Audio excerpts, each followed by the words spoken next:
name is what sets us apart. Our name is what people call us. What we are identified as is our name. I don't know about you guys, but I know some people who pick out names for their kids 6 years before they're even going to have kids. They're not even dating anybody yet, and they've got the first and middle names left for their kids. They're all picked out, ready to go. They know what they want to name their kids. Parents agonize over what to name their children when they find out they're actually going to have a child. What are we going to call this child? What are they going to be named? What are they going to be known as? How many ways can you butcher Constantinople? What can you do to this name that kids are going to make fun of? Like, think about these things. It's important to us. I have a list of the top baby names for 2011. For girls, it was Emma, Olivia, Sophia, Isabella, and Ava. Boys, it was Mason, Liam, Jacob, Ethan, and Noah. I'm a little bit surprised that Edward isn't in somewhere because we've got Isabella and Jacob. I don't know. I'm not a huge fan of the Twilight thing, but obviously other people are. But you know, a lot of these names used to be unique. They used to be names that not a lot of people had. I don't know if you guys noticed, but Ethan is one of the top names. My brother's name is Ethan. And when he was younger, we would tell people his name was Ethan. They go, Nathan? No, Ethan. And now, I'm sure Nathans get called Ethan because it's such a popular name. We went to Disneyland a couple of years ago, and every time we turned around, some parent was calling for Ethan. I was like, we heard it everywhere. We had never heard it before. Kind of a side note. But names are something that are important to us. And they're often unique, except for if you have one of the top 5 baby names of the year. But I have a question for you. What is the name that has been given to you? I'm not really talking about the name that your parents gave you, but I'm talking about the name that you call yourself when no one else is around. What you say that you are in your heart. Who gave you that name? There are a lot of places we can get that name that we call ourselves. Sometimes our family gives us those names, our friends, oftentimes. Maybe you got a name from a bully when you were younger. Maybe a coworker. The media gives us those names a lot. What about yourself? Have you given yourself a name that is other than the name that your parents gave you? Names like inadequate, ugly, worthless, weak, unloved, unlovable, alone. These are the names and similar ones that have been given to us. What is your name? And who gave it to you?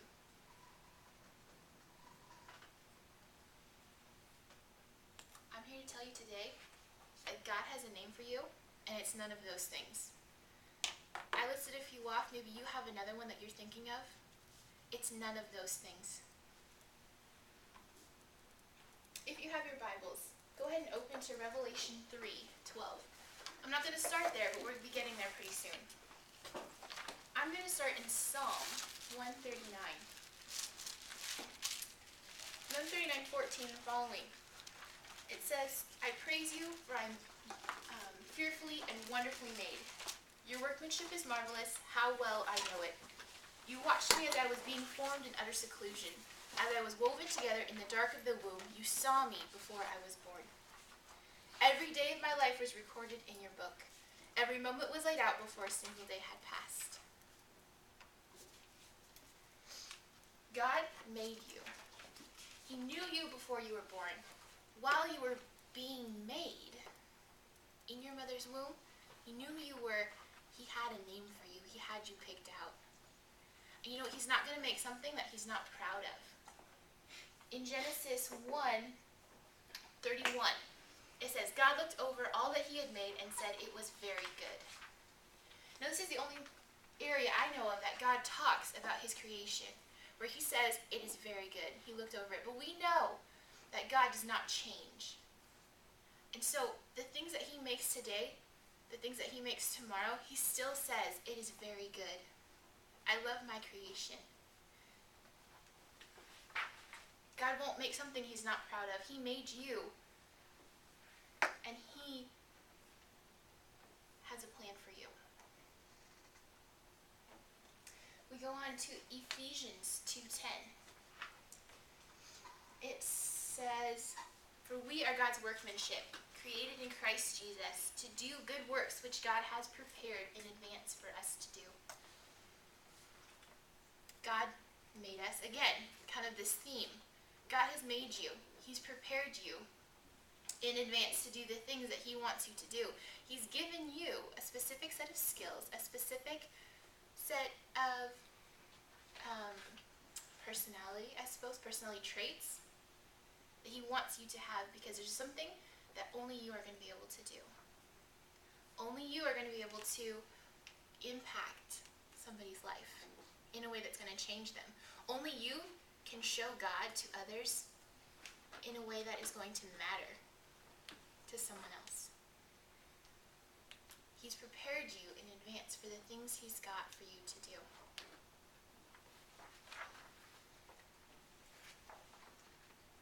In John 1:42, it talks about Jesus and his disciples.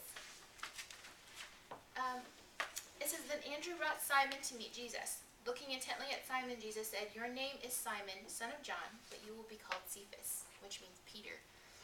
Many of you know that Peter means rock. But I looked up the meaning of the name Simon, and it's he who hears. Now that's not a bad thing to be called, he who hears. You actually hear things. But it doesn't imply any action. You've just heard. It doesn't mean you've done anything with it. And if you know anything at all about Peter from the Gospels, he was a man of action. If you haven't read about Peter, you don't know, I encourage you to read the rest of the book of John and all of the Gospels, Matthew, Mark, Luke, and John, in order to learn more about this man named Peter, because he was a man of action. Even when he didn't know what he was doing, even when he was scared spitless over what he decided to do, he still acted. But this name that Jesus gave him, he changed his name to Rock. Peter would be the rock that the church was founded on. Jesus knew that Peter was going to become a huge person in the faith, was going to lead many people to salvation through him, through Jesus. And you know, there was even a point in Peter's life when he didn't live up to that name. When Jesus was being tried for being a traitor and for being a blasphemer, Peter denied that he even knew Jesus. Peter told others, "I don't know the man, leave me alone. I don't want to have anything to do with him." And when he realized what he had done, he was devastated. I'm sure he gave himself some of those names we talked about earlier.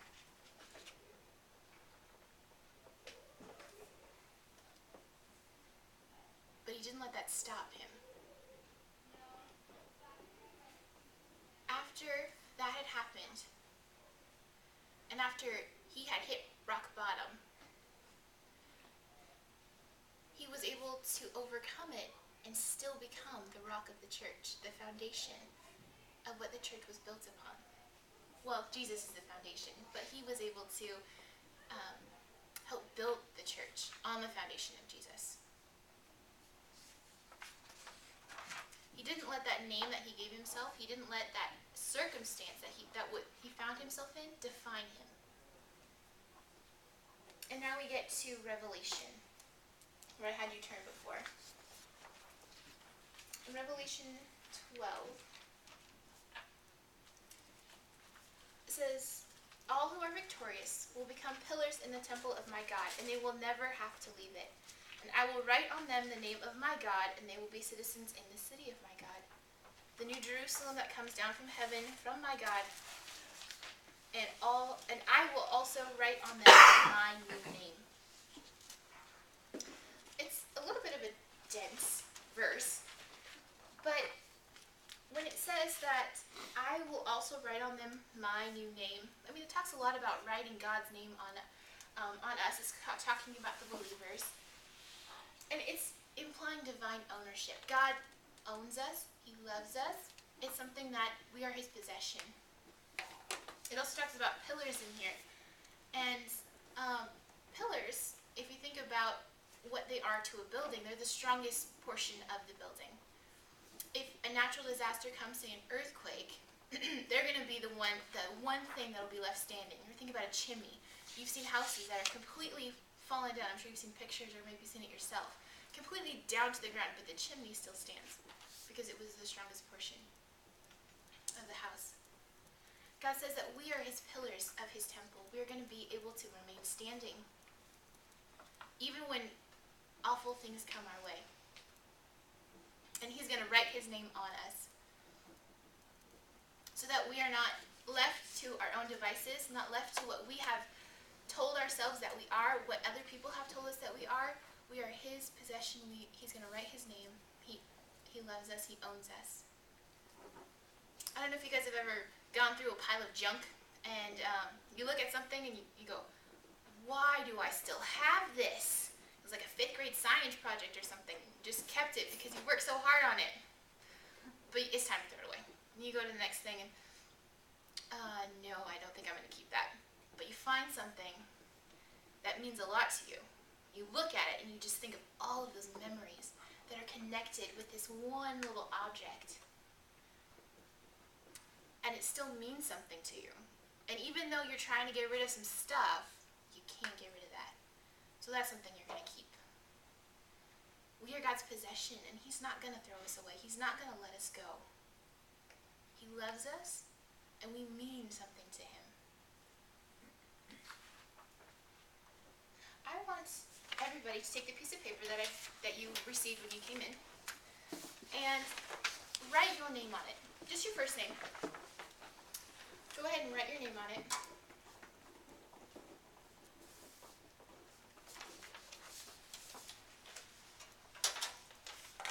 And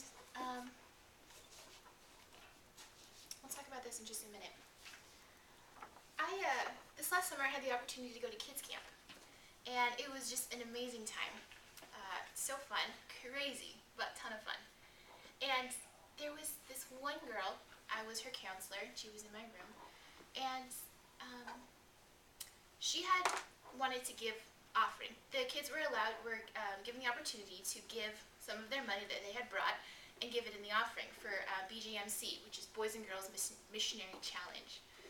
And so at the time, they would take their money when they had it, which was during free time only, and buy these BGMC books that they would be able to hand in the offering. So instead of giving them money later on that they would lose before the evening session, they would have these paper dollars that meant nothing. So if they lost it, it wasn't a big deal. Bless you. Thank you. So she bought this BGMC dollar. She didn't have a pocket though, because it was during free time. So she gave it to me. I said, I'm going to forget to give it to you. Got to remind me. And I wrote her name on the book. I put it in my pocket. And sure enough, I forgot to give it to her. I knew it was going to happen. And so the next day, I finally remembered. It was the last day that we had the evening session. And I remembered that I had it in my pocket. So I pulled it out and I gave it to her. And she was waiting and waiting for a time that she was going to be able to give this BGMC book to the offering. And they really hadn't given an opportunity yet, and then we were in the response time at the end. And she was holding it in her hand because she didn't have a pocket again. And she was just kneeling on the ground. There were kids everywhere. They were writing letters to God. They were writing on the prayer wall. There's a big piece of butcher paper on the wall they were writing on. And all of those things were happening. And she was just kneeling on the ground, and I went over to her, and she was crying. And I went up to her and I said, "What's wrong? What's going on? What can I pray with you about?" And she said, I saw my name written on this BGMC dollar that I hadn't thought about. I just wrote her name on it because I wanted to make sure I remembered it was hers. She goes, I saw my name. And it reminded me that God made me special, that he's got a plan for me, that he loves me. And it brought her to tears, which of course brought me to tears. This is a third grader looking at her name and seeing that she's unique, that God's got a plan for her life, that he picked out her name for her, especially for her. So I want you to look at your name that you've written down on your paper. God picked it out for you, especially for you. It means unique. It means loved, valued, made for a purpose. God's got things for you to do. He loves you. He created you. That's what your name means. I want you guys this week to put this somewhere where you'll find it, where you'll be able to see it. And every time you do, remember what your name means. Who gave you your name? God gave you your name. And it means something to him. No matter who else tells you what you are, only God's opinion matters. Only what God says about you matters.